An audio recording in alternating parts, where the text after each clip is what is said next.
Hello guys, good morning. Paano malalaman kung ano ang ginamit mong phone number at email address na connected sa inyong mga Facebook account?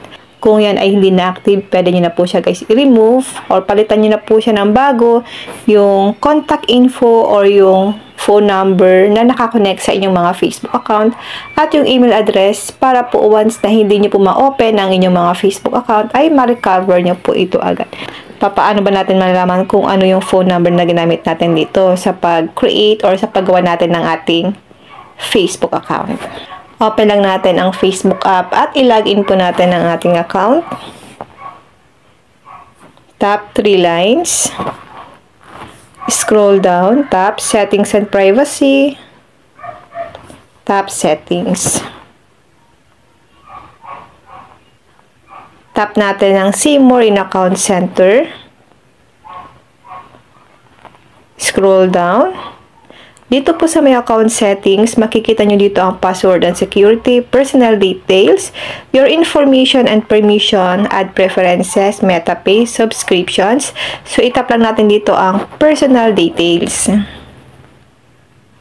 At lalabas dito yung ating contact info, birthday, at yung email address na kung saan connected ang ating Facebook account.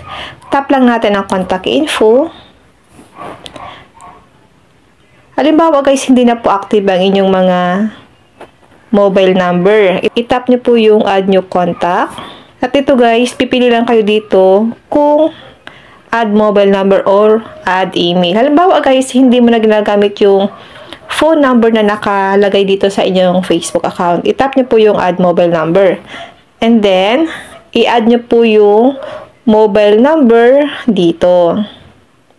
Ilagay nyo po dyan, then itap nyo po yung change. Okay? Kung hindi na po active.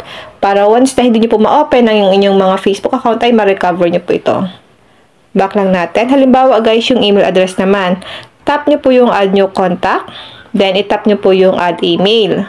At dito guys, ilagay nyo po dito ang bagong email address na ipapalit nyo dun sa luma nyong email address dito sa Facebook account nyo.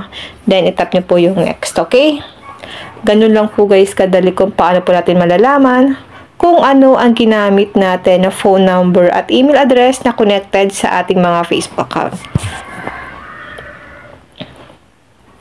Yun lang guys, sana po may natutunan kayo sa aking video. Huwag nyo lang pong kalimutan na i-follow ako at i-share ang ating video para malaman din po ng iba kung paano at saan natin makikita yung